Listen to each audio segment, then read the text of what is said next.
morning, everybody. It's 7 o'clock. We want to respect your time and we'll fire up. How's everybody today? Good morning. Morning, doing good. How's the market out there? Not bad for me. Good.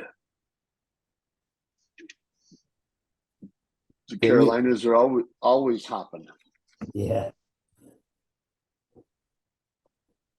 Well, let's open it up. Does anybody have anything they'd like to have help with or contribute with this morning? I've got one. Yes, please, Anthony. Garage doors? Yeah. Do they have to have the reverse like residential? Not on commercial, they Not don't. on the photo cell, but on the the pressure. Not on commercial. And in fact, if you read the ComStop, you're not required to verify that there's a safety stop present and its sensitivity. The reason I ask is because at work here, we have two of them that have it and one don't. One of our warehouses. Sure. The newer ones all do, to some degree, and the older ones don't. And in fact, the comedy about the old ones is most of them don't even have shrouds anymore. Yeah. But no, they don't have to have the sensitivity. You can certainly verify that by just because that's your practice to do so. But at the end of the day, within the ComStop, which incidentally, it's funny that overhead doors falls in the interior category and not exterior. It does say though that you're not required to verify the integrity and operation of the safety stop. Okay, thank you. Yeah, I find it interesting. I watched an Internachi video this week that showed up on the social medias of testing safety stops, and they were actually showing still using the arms of a human to test sensitivity, and I'm like, well, that's a good way to blow a shoulder or break a door. Anybody else this morning? Nice and quiet. I have a monster ask. I put something out on social media as well as the Internachi forum. I'm writing a course on decks and balconies right now. And because I'm not in the field every day, my library is a little short. So if anybody has any photos of balconies and decks and stairs around a building, I'd love to get some of those photos in my library. We'll give you certainly photo credit, and if you send us enough of them, who knows what else you might get. But I certainly need some balcony, deck, and stair photos to round out this course. Then I'm ready to publish again. We're starting to get some people rolling in. Again, Rob, you need outside stair photos? Inside, outside doesn't make a difference. It's vertical transportation. Okay. And thank you, Curtis, for the balcony photos you sent last week or week and a half ago. They're perfect. Oh, good. Of course. I'm glad to help.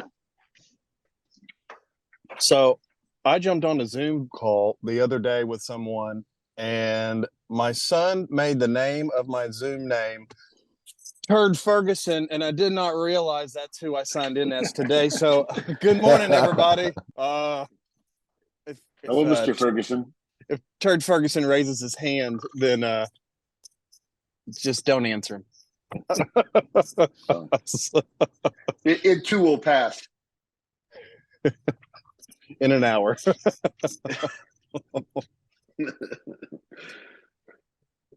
So we're 5 minutes in. We got a quiet bunch here, but we got a lot of people on there. How's everybody this morning? It's been a weird couple of weeks in Texas with all the rain and the storms. I've had a lot of jobs canceled because of power being out the last couple of weeks. It's just glad that we've got some sun and we kind of hit it again. That's good. That's good. Now we're in the middle here at in Boulder of working on next year's schedule, and some of you have been in classes that we've had around the country. Some haven't. If you have any suggestions of any place you think we ought to visit next year, please let us know. We certainly like to investigate, because we take the worldwide tour on the road for 7 months every year, and we'd certainly like to make sure we hit as many people as possible. So drop me a line, and if there's a spot that you think we need to visit, we can certainly take a look at it.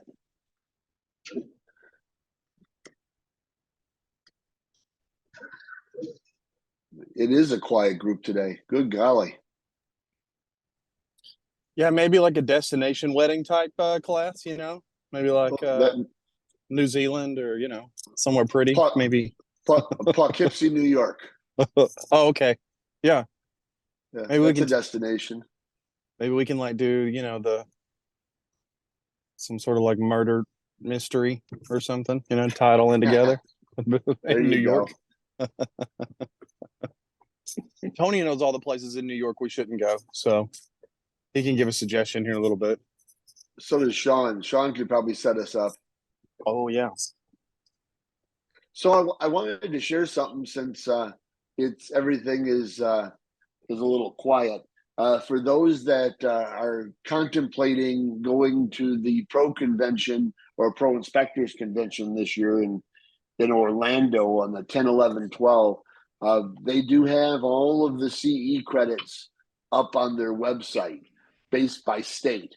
I mean, some states are still coming in, but I just wanted to make sure I shared some of this with you, that there's a lot of states that have approved most of our classes, as well as a lot of the InterNACHI's classes as well.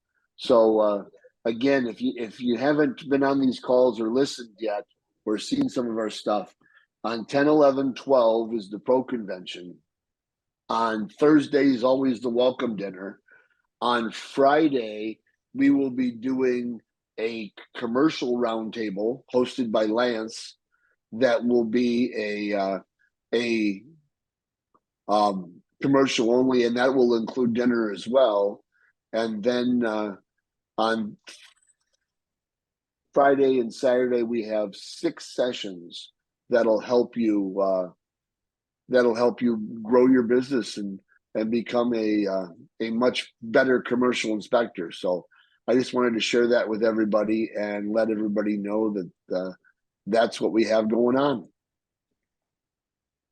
See if have I stopped sharing? No, I can see all the tiles on your screen. No, now you're sharing your face. Go back to your screen. All right. Thank you. Nothing else to see here, folks. Rob's working on a lot. I always, good golly, we've got 3 courses right now in the queue, ready to get out for you guys. We just don't have enough editors to get them all edited and published. So we can't wait to get these things out, so that we can get you guys some quality education.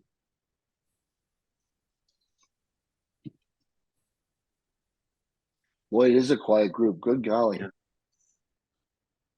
Hey, Rob, this is David Cofield. Hi, David. Hey, I've my commercial side of my business has picked up quite a bit. This year I've had the last 6 weeks, I've had at least one in commercial inspection each week. A pretty wide variety. I've done a transmission shop. I've done a trailer manufacturing warehouse. I'm doing a daycare today. Is about 9,000 square foot daycare. So it's been kind of interesting. I don't know if anybody has. Does everybody use the same template, so to speak, for everything, or do you modify your own templates to meet what you're doing for that day? How does that work for everybody? That's a great question. I modify mine. I'd love to hear this. I modify mine per building that I'm doing. Yeah, I usually use, One modifies. Yeah. Yeah, Well, I've it's a- been kind of doing that too. This daycare I've got has 11 air conditioners and 11 furnaces. So I've had to add some stuff for that, and the owner's actually in California, and this is in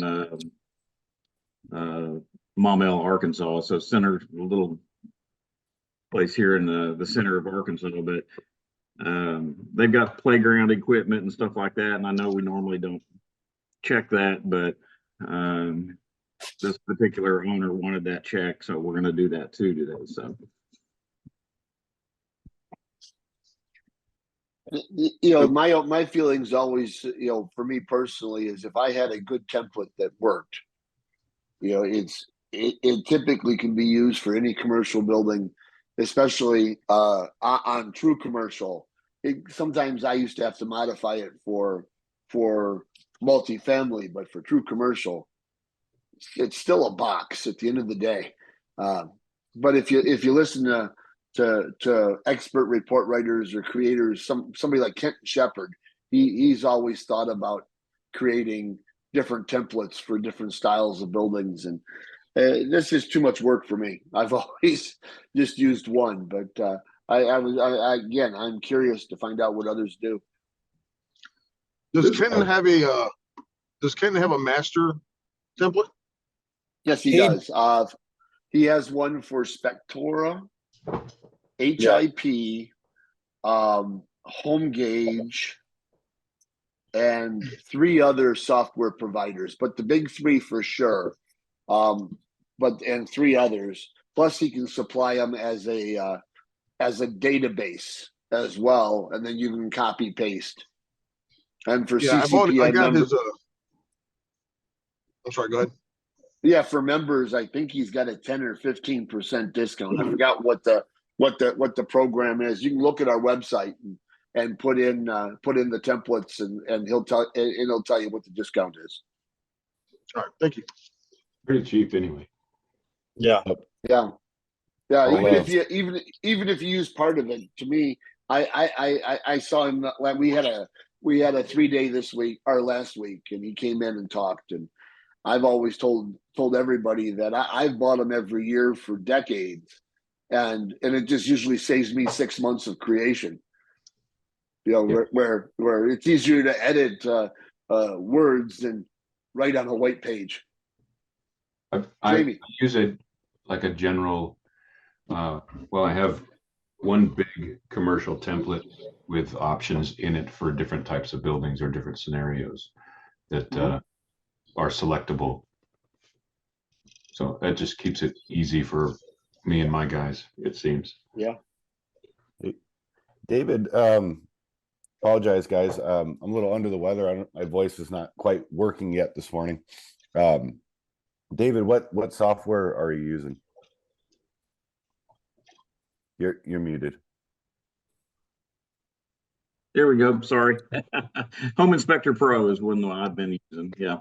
So on the daycare you're talking about, are you starting with a template that you use for home inspections and then modifying that, or? Yeah. What I kind of did, I do quite a few apartment buildings. So I started with that, my home inspection template, and then I added in like fire safety and things like that for the commercial side of it. So I'm kind of struggling with. Are you operating on 2 copies though, where you have them separated now? Yes, okay. absolutely. Yeah. Just in the beginning, something I found useful was to comb through that one and start to remove things that you're never going to use in commercial or that are too home inspection related. Yeah. I mean, in the beginning, home and house is probably a big one to change the word, right? Home, house, Right. instead Yeah. of building and all that stuff. But I found it useful when you're going through one of the CCPIA courses to have your template open, or maybe a spreadsheet or some sort of a Word document open. And as you're going through one of the CCPIA courses, something jumps to mind. Ooh, I like that, or ooh, I need that. Grab it and stick it somewhere, and then start building it. So one by one, kind of slowly removing things from the commercial template and adding things that are sort of commercial only, and do it a little at a time, because it's a little overwhelming to try to do it all in one shot or in a period of weeks or something Right. like that. So over time, little by little, adding, but we have gotten a long way with our commercial template off of CCPIA's content, the articles, the classes, all that stuff. Really helped. And so I had originally started with just grabbing our main core home inspection template, and now it's morphed so far that it looks similar, but there's probably 50 to 70% of it now is different. Awesome. Yeah. Okay, that's good advice. Thank you. Yeah. I have a question. With what's nice with Home Inspector Pro and so many other softwares, Lance, is that you have that ability to dictate and voice your comments right into your software. And so I've found now in my old age, when I write reports, because I still do a report or two every month for publication, is I just speak into my handheld device, my phone, and say whatever comment I want to say, and it even makes it faster for me. Mr. Ferguson. All right. Stupid name. Okay, so how many of you guys are actually writing narratives? So what you'll find is when you're actually, separating the different styles of report writing. So for example, what you might learn through CCPIA, or if you follow more of an ASTM standard, or, even if you go through and you're doing some sort of, elongation through, like, even Sally Mae and Fannie Mac, they have their own type of building reports as well. Everyone kind of builds a different layout. And so I've kind of congregated on all three and made my own, but I find myself writing narratives for my client, meaning I'm describing how the building is constructed. I'm describing how the systems operate. I'm describing where everything's located in the building. I'm giving them an overall narrative, not just defects. Is that something you guys are working toward? I'm not saying that's right or wrong. I'm just interested to know how everyone's. I'm just kind of getting an idea how everybody puts their report together, because I feel like when we start doing that, my clients find that they get the most knowledge about their building, less than just, a list of defects, kind of like a home inspection report would be. We do exactly that. We try to include the minimum standards for any of those types that you mentioned there, Fannie Mae, Freddie Mac, any of those kinds of, they're not commercial, but any of those, the ASTM standard. But then, so the general report is all inclusive, but then any of our inspectors on site will be writing narratives as far as our standards go for each client and individual project. So whatever so you're just filling the need of whatever your client needs, listening during your interview process of what they need and building out from there. Yeah, same Lance. All the core topics, a TPO roof, asphalt parking lot. I think one of the challenges, maybe depending on the client or any, is trying to stay away from too wordy in those informational comments. If you were trying to give someone a little tip, information about an asphalt parking lot or a TPO roof or whatever it may be, a couple sentences is nice. I've noticed on some of ours it might get a little wordy, and you might have a couple of paragraphs. I haven't gotten much feedback about that. You might take a look at someone like an NV5 as an example report or sample report, and you'll see some of that is in there, but not over wordy. Where on the subject, it might be a sentence or two that just qualifies what this item is and what you might need to know. Yeah, and I've actually scaled back too, because a lot of my verbiage and how I've constructed reports has been based off of, you mentioned NV5 and these due diligence companies. Because when I started commercial 5 years ago, those were my first jobs. As soon as we put ourselves online, I was getting calls nationally to do jobs, and I was building my report around their standards. And I realized that's where I started. So as I joined CCPIA and went through everything, I scaled back quite a bit on how I construct my report, because my template is very small as far as how the layout of my stuff is. It's not broken down where you have a roof section and an HVAC section, an electrical section. Things are really like, there's more of a mechanical section, and then there's more of a an exterior or whatever. And so it flows really well, but I just always wonder how everybody puts it together. I've been reviewing people's reports lately because I do consulting work for inspectors, and everybody is doing it differently. Whereas home inspections, it's the same thing for every single person, it feels like. So it's not that it's wrong. It's just really interesting to see how everybody's putting their package together. Yeah, one thing I found too from a training perspective, when you have a multi-inspector firm and a lot of inspectors, is sometimes some of those, I guess, informational statements can be useful to your team and your inspectors, where there's a lot of knowledge to have, right? And there might be a subject that they're not strong on, and if it's built into the template, they can do a quick glance or read at something and understand it a little bit better. So a few sentences on each subject sometimes helps them to wrap their head around the subject, or before they go speak with the client about it, have a little more knowledge. Yeah, good points. Hey, Rob, I had a question for the group when you have a moment, sir. Good yeah, stuff. I was just going to say that's the advantage with commercial inspections versus residential, is we can go back to the old days of 7 to 12 word sentences for a deficiency or comment, versus having to give them the history of the world in 17 paragraphs and 12 pages. I will say, Lance, that trying to, I know you're using Spectora and the way that it's broken up in there. Maybe some of the informational stuff, having a paragraph or two is one thing, but on the defect side, trying to keep that as short as possible. So going on and on with 5 paragraphs about a defect might be a little much, right? Oh yeah, I'm like Rob. They get the shortest verbiage ever. I'm like, hey, that's broken. Fix it. Move on. Like that's all they want to know. It's not. They don't need a dissertation. They just want you to point out all the issues.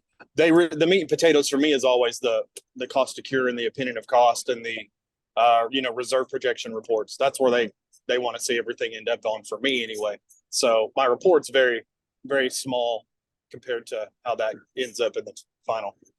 Yeah, open seams noted on the roof, period. Yeah, Rob, you tell me what your experience has been, but I know there has been a lot of feedback over the years, just in general, when reports get to be too wordy, too long, too much information. And I think there's sometimes a tendency to want to appear as that you know a lot and you're knowledgeable and all of this stuff, and you want to give them all these things. But sometimes I think for the reader, it can be a little burdensome, a little overwhelming. So to some extent, I suppose it does also depend on what software you're using and how it's broken up, and executive summary versus, if they can get to what they need to know easily by clicking a button on the report, that helps. And then those that want to read more, they can get it in sort of a separate area. So to some extent what software. But if it's all just sort of into one thing and they have to read through everything to get to the point, that might be a bit more of a problem than when it's nicely separated. You know, Spectora, for example, the way it lays out when you're not in the PDF, when you're in the HTML version, you know, there's tabs. So even something like the standard of practice, you might want to put some of that in there, what you're doing, what you're not doing, but it's over here kind of on the side in a tab, or when it's in a PDF, maybe it's down in the bottom on the last page that's separate. So it might be useful to have that, but you don't necessarily, as the reader or the viewer, have to look at any of that stuff to get to the point of what they need to know. Very, very true. I'm doing an office building tomorrow and a brewery on Friday. What we're doing is we're actually going out on, we're doing inspections first, and then we're going back a week later using the inspection report and creating a video series that will help show the report and then the genesis of the origin of the discovery of whatever happened. So hopefully that works out. We did a building 2 weeks ago that we're editing, and so you'll see, those are some of the mini courses we got coming out here soon. Hey, Rob, I would say one of the things for potential locations and classes and all this stuff, Yeah, it might be a little interesting to try to arrange, but I would suspect that there would be a lot of people across the country that would like to do in that format, sort of a class that we're actually going through a physical building, going through the process, sort of inspecting an actual, similar to what we did in Colorado. But that, as far as training and people gaining confidence and all that stuff, if there was locations across the country and actually going through and doing an inspection together, I think a lot of people would get a lot out of that. You know, in training inspectors over the last 15 years,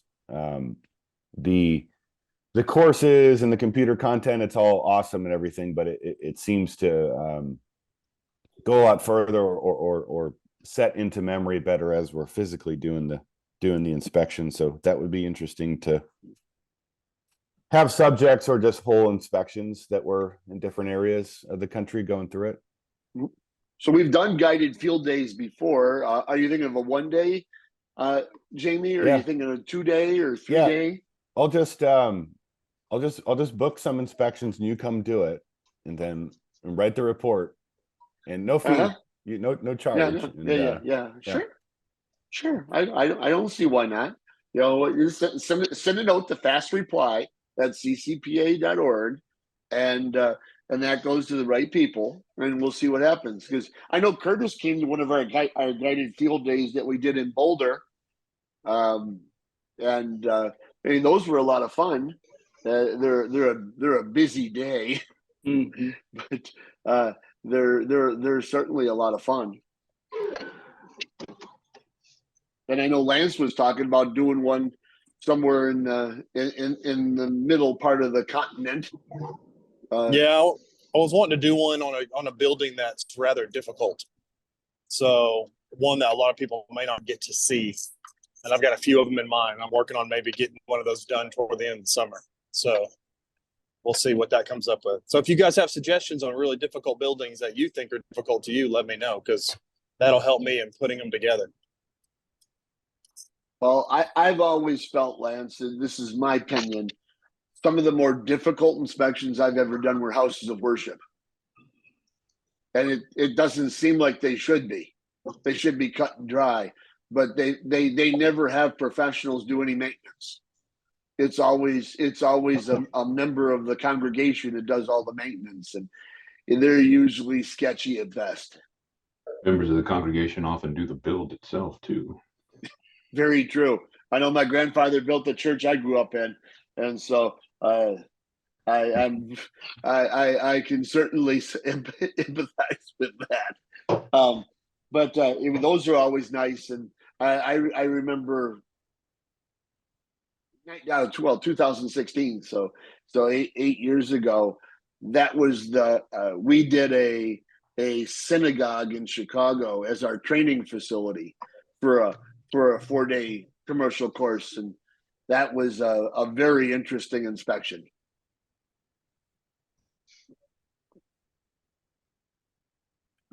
Would it ever be possible with through CCPIA to have a couple of courses that I don't know if we all could collaborate or work together on, but where we could have like approved lunch and learns that we could take to commercial realtors or apartment associations that had like, you know, a topic that was applicable to that group with pictures and, you know, and it was kind of like a standard format. That would that be something that anybody would be like, it would be useful? It's a good comment, Curtis. I know you had reached out to me about that the other day, and I've talked about that in my classes, how easy it is to join an association or a group and create, you know, an hour or 2-hour class based on very basic stuff that you know about that building type and present it to them. And you'll be surprised how easy it is to find people to buy the lunch for that event, whether it be a lender or whomever, very similar to residential. Mm-hmm. I'm very interested in collaborating with people on that. I already have a few classes I've created for apartment associations and nursing home assisted living facilities. And I've got another one I'm working on right now for churches because I'm a consultant for a church now for their massive 20,000 square foot church building. So I'm writing some of that stuff now, but I'm happy to throw it out there for people to look at and add to it as well. It's just basic. You're just really creating something great or something simple. They call it an MVP, a minimal viable product, so that you can sit in front of decision makers and teach them something about their building to give you self-worth. So, right. That's a good idea. I think it'd be great to collaborate with everyone and do something like that, or to have a whole standard of maybe hour classes that, you know, you can take as a marketing piece and teach to people. Well, and if we had one even for commercial realtors that was an hour, but they got, you know, if we somehow got a course that was approved for them to get CEUs, it might be a great push to get a bigger crowd. Well, and if you're going to create something for commercial realtors, I think it has to be now what we're even doing as inspectors, because overwhelmingly 90% of them have no idea that you exist or that you even offer products such as what you offer right now. Mm-hmm. That's still nationwide. So that's a great introductory as well. I was asked a couple of years ago to come to a local apartment owners association and do a presentation. I think we have something there from that's a little bit older, but it was an interesting idea to sort of pursue organizations. I mean, some guys build their whole business around that idea, basically finding the builders, finding the realtors, going and presenting to it. I know Lance does that, but I think it's a great idea. I'm jotting that down, so when we have our meetings here at in Boulder, we can certainly bring that up. And you know, I work at the behest of everybody else, and so if this is a good idea, then all I can do is shove it up the food chain. or down the food chain. No, it's always up. Always up. But yeah, thank you, Curtis. I had worked on something like that last year. We never really got it off the ground. We had so many other things and so many other balls being juggled, trying to finish up section 6 and getting that to where it needs to be of the ComSop. But we're at a good spot that we're filling other things in, and so this might be an excellent fill in while we're waiting for editors. Perhaps just a basic one. If you guys have a lot of realtors that do both residential and commercial, I'm finding there's a lot here that are in residential that kind of dabble in commercial, and maybe just a basic on the differences. Yep. I'm finding a lot of our residential that do small commercial or just expecting kind of a home inspector or home inspection to happen there. One example might just be touching on the opinions of cost or cost to cure, and the differences there, why you do it, why that's beneficial. Sometimes they seem to be caught a little by surprise, the differences when the bulk of their work is residential, and occasionally they do a commercial building. And just understanding the differences, that could be, depending on the audience, I suppose, that could be a good one. That Sure. would work here too. That's a good one, Jamie. Good stuff. I'm right. I'm trying to scribble as fast as everybody writes. It's always tough for me because but but I can go back and look at the transcripts as well. So this is Fucking good. feet hurt, man. This is Rob Kloss. Yes, sir. You know what? I think I was talking to my partner here, and I was just telling him what I'm doing, trying to get him on the CCPIA bandwagon. So I apologize, gentlemen. No problem, Jeff. How are you today? I'm doing good, man. Really appreciate what you got going, Rob. I'd like to see you bring something out to California. I'm sure we could we could fill it. There's a lot of interest out here.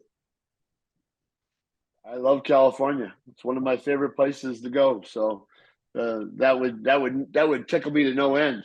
Make Jamie happy too. Train up his team.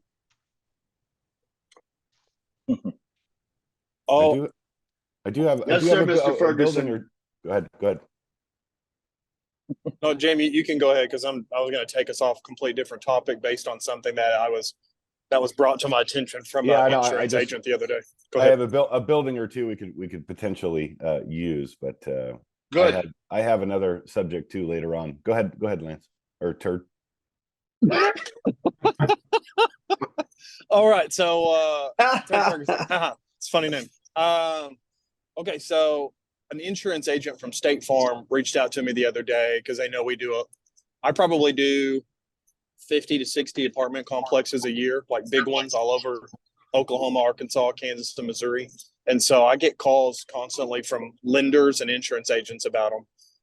But State Farm reached out to me the other day, and any commercial multifamily building that is older, I think it's like 1985 and older, insurance agencies are requiring them, at least in Oklahoma and Missouri that I know of so far, are requiring them to have some sort of inspection on the property, like an EMP and a safety inspection, so that insurance will, that they're insuring a good enough building and that there's no major issues.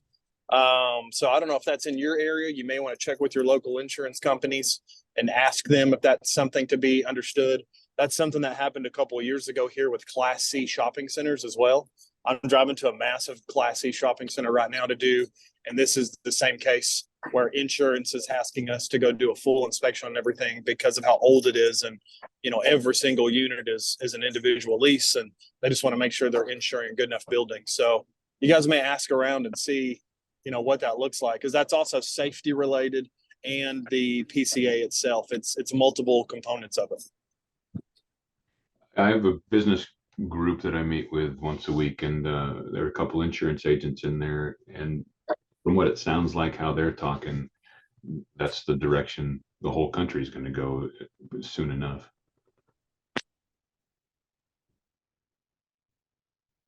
It's almost like the genesis of the balcony inspections in California and Florida, where everything's just kind of becoming a little tidal, like the waves, and moving towards blaming somebody else and not and making sure there's a baseline there, so insurance companies and other stakeholders aren't on the hook for some pre-existing condition that's been there for decades, because especially in multifamily, that landlords just don't care. As long as their cap rate is high, those buildings are just spectacular, and the vice grips on the faucets of the tub will still work. And the insurance companies want to pass off liability as well, to a degree. I would think to a largest degree. Yeah. Yeah, good point. Yeah, we'll certainly keep our pulse on that. It's very, very possible that's could be something that Nick gets interested in, because between him and his insurance contacts, that might be something that we can circle around and get into pretty quickly. Yeah, that's what I was going to ask, Rob. Is anybody pursued marketing directly to insurance companies to do particular types of inspections? Yeah, absolutely. I reached out to, the bigger ones like Farmers, State Farm. There's another farm bureau here in Oklahoma. I started marketing to them because I noticed that they were coming to apartment association and building association meetings, and they would show up to like, SIOR meetings or CCIM meetings. And I was like, insurance is here quite a bit.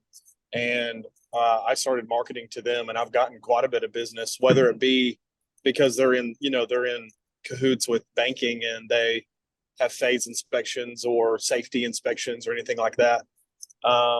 They even turned me on just the other day about that cities, small municipalities especially, are desperately looking for people who have their IBC, IRC, NFPA, Inspector One certifications, because they don't have anyone in-house to do, safety inspections or new construction or certificate of occupancy. So, yeah, that's a great question. I think you've got to be marketing to insurance. They're a great resource to us.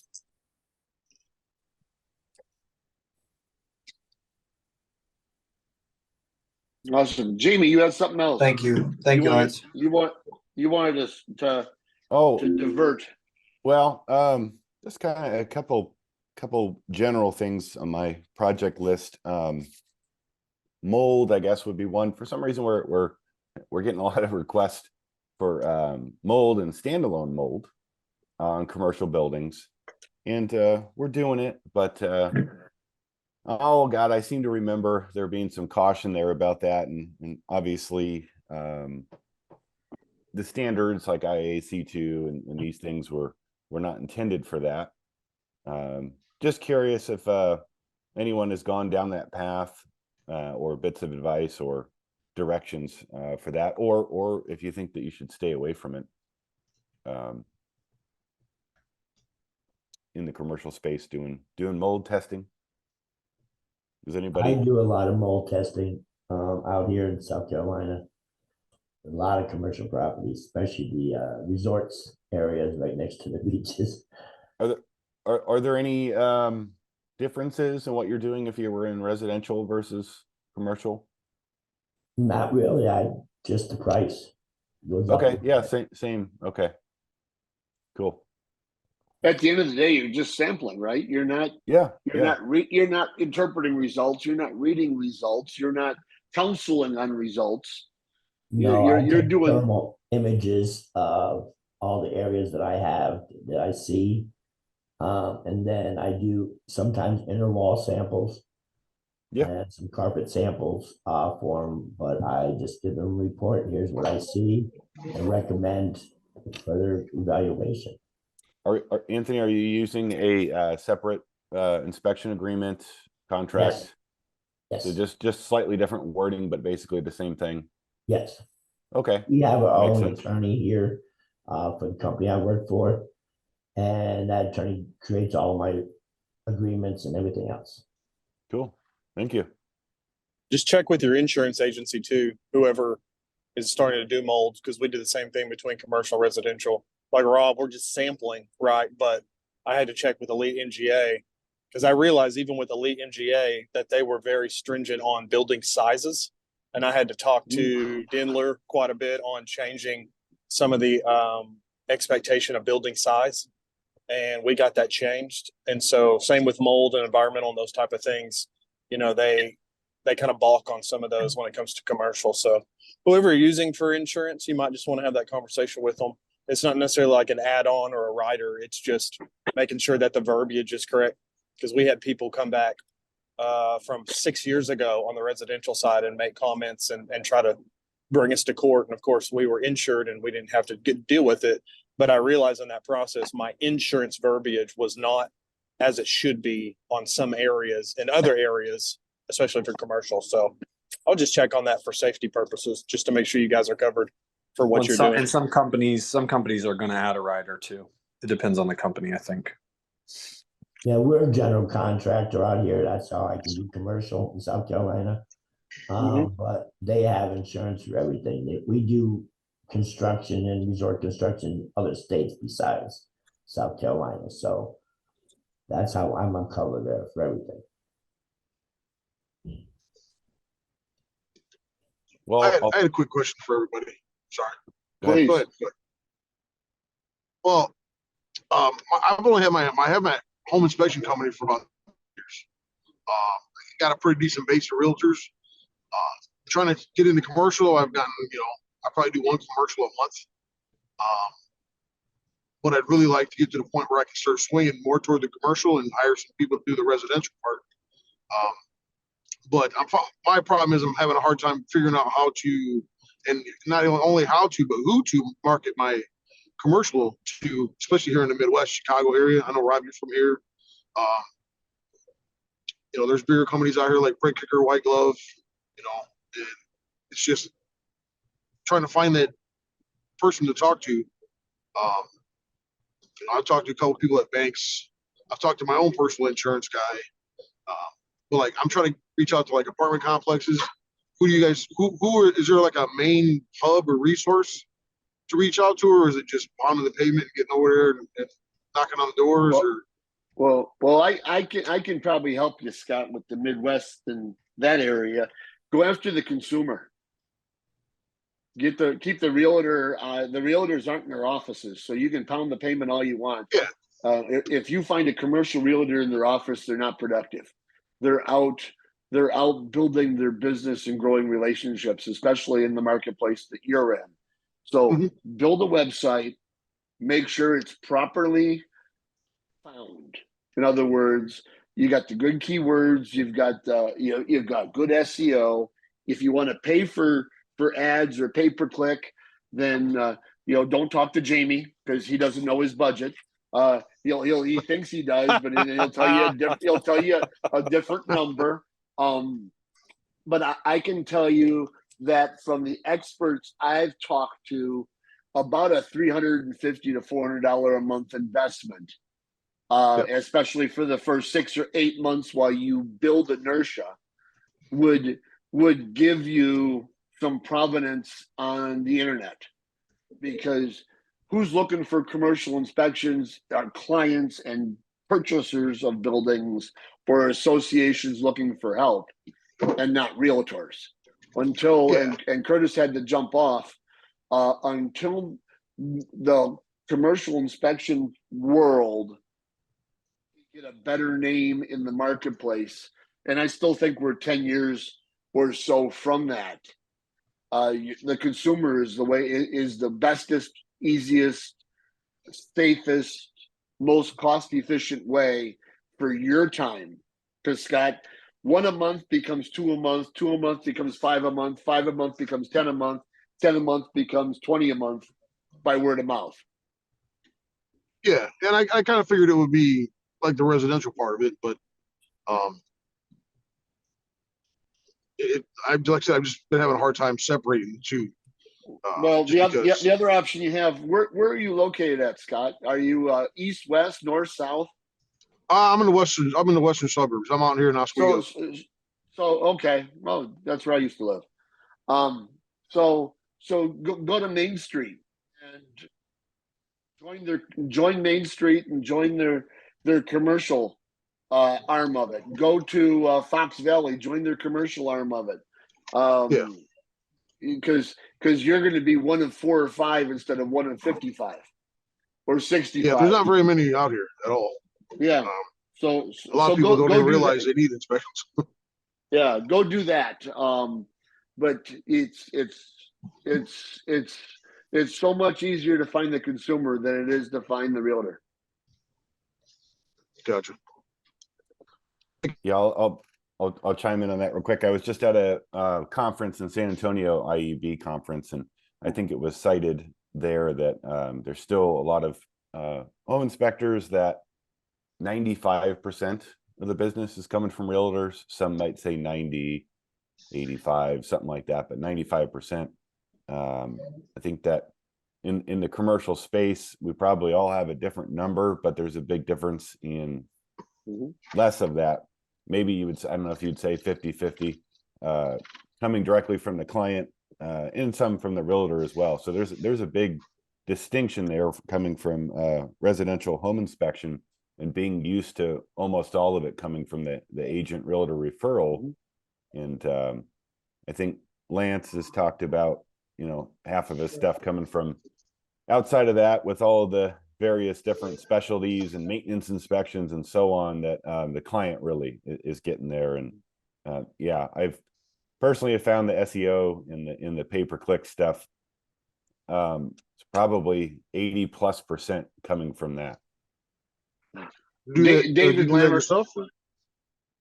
Do you do that SEO yourself, or you hire somebody else to do it? Yeah, we have a web developer, and we're actually also working with Wolfpack on some of the ads and the SEO stuff. Check out Wolfpack. Okay, Yeah. thank you. David Lambert's off the call, but he's the commercial manager of one of the companies, Scott, that you mentioned, that I worked for, and today he's still going to say there's 60-40 client-based versus realtor referrals. And when I left in 22 to take this position, I was well over 80-20 versus realtor referrals, and doing a very good volume.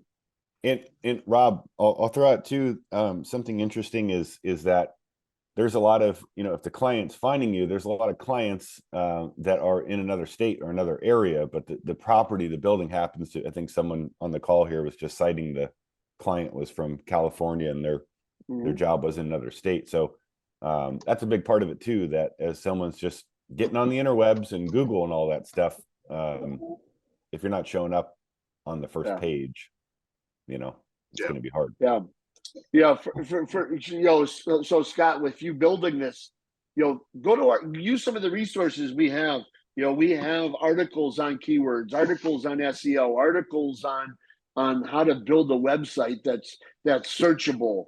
All of those things you can do economically as well, that you don't have to. I mean, if you go pay somebody to do it, you're getting 50 cents on the dollar or 40 cents on the dollar worth of ads because of labor. And there are things you can do if you get a good website built that you can maintain. I'll give the easiest one in the world to make sure that you're searchable. Take pictures of buildings and put it in your Google photos every day or every other day, because Google's going to say, holy cow, Scott is so busy. Look at all these buildings. Put a photo and 4 words. You know, nice roof, failed roof, split block siding or whatever, and that's free. And Google will go, this company's active. They need to be ranked higher than some other company that builds a website, lets it sit there, and it's like buying a beer, leaving it on the counter, and letting it go flat before you drink it. You know, it's flat websites don't get any traction. Yep. Yeah, I found that with my residential website. I start to fall off. I'm on first page right now, residential, but commercial is a completely different animal. And just trying to make that switch. And, you know, I'm lucky because I'm at like 60-40 realtor referral as to, you know, past client referral, and my goal is to get 50-50 with the residential part. But I guess I'm just in a mindset where, you know, talking to realtors and stuff, and, you know, I've got a couple BNI groups and part of a couple of chamber of commerce and stuff like that. But a lot, like I said, when I do talk to them about, you know, commercial inspections, you know, they're like, well, we don't really need that, and they're, what do we need that for? Yep. You know, it's like, you know, just trying to explain to them, it's like, it's not just for the purchases, it's for, you know, maintenance, annual maintenance for for the building, or even if it's biannual or whatever, just have somebody come out and take a look at the equipment.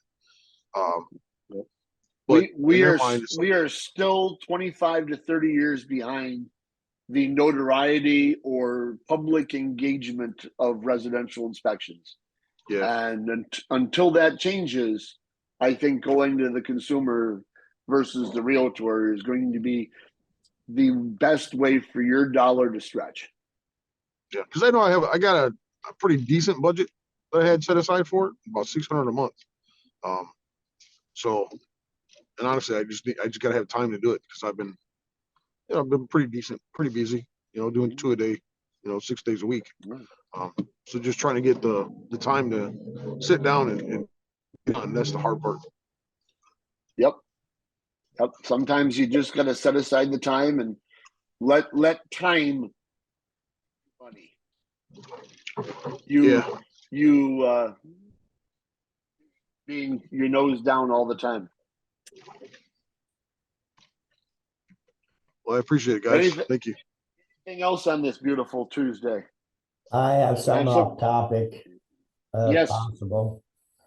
Out here in South Carolina, there's only three entities that can be doing commercial inspection. How do we go about changing that for the state?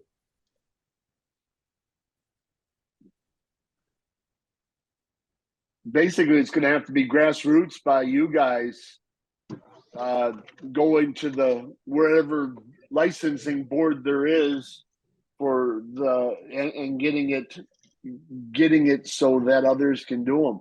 Or you say, since you have this opportunity, then you go market yourself, Anthony, as the greatest subcontracting entity in the world, and everybody on this call is going to call you to have you sign off on their inspection reports.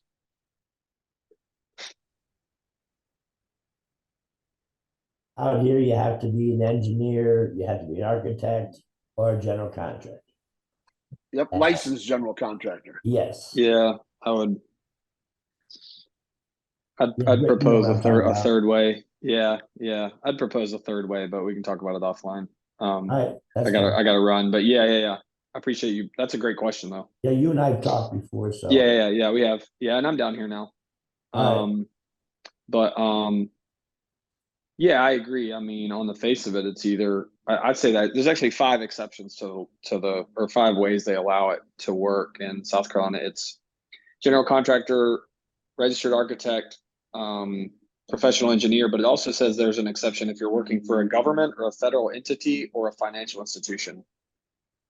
So I think there's some over under through and outside arrangements. I mean, I would look into private membership associations like we did during COVID to go to the gym.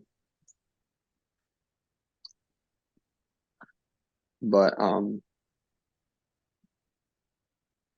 that'd be another discussion. So now, if you start working on stuff, Anthony, or start seeing that, like I say, send a note to Fast Reply, CCPIA.org. Fast Reply. That hits Maggie and Nick directly. We all know Nick's got a large breath and a large arm, and there are things he likes to tackle. There's things he might not like to tackle, but if there's a need in there that he sees can be filled, he's an entrepreneur and hustler first, and amongst everything else. Plus, he loves to support members, and so any way he can do that, that's where usually he gets his greatest joys.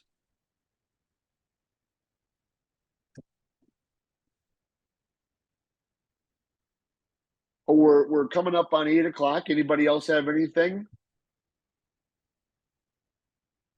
Little time to get started, but after we got started, we got some conversations in, so that's awesome. So once again, I want to remind everybody about the Pro Convention coming up in October. Lance has got, or I should say, Mr. Ferguson's got a cost to cure course or class going to go on in Boulder on August 1st and 2nd. That'll be a I won't say repeat of the first class that we did in the spring. Every time we do a class, they're bigger, better, faster, stronger. So this will be another cost to cure class we're going to offer, taught by Lance on August 1st and 2nd. So that's what we have coming up. We've got a couple other courses coming to you guys as soon as we can get them edited, and some other projects. I'm going to send it out again that I'm looking for decks, balconies, stairways, any great photos you have, send them to us for this course that we're offering. And yeah, thank you for spending some time on this Tuesday morning. And I look forward to seeing you guys hopefully next month. I can look real quick if I can get my computer to work. Hey, Rob, Raymond here. I will send you some pictures by tomorrow on the balcony. I have excellent. some, so I'll send them to you. Excellent. I appreciate that, Raymond. Yeah, we're going to get together on July 9th. So I look forward to seeing you all there with bright, shiny faces. Thanks a lot, guys, and be safe. Bye-bye. Thank you.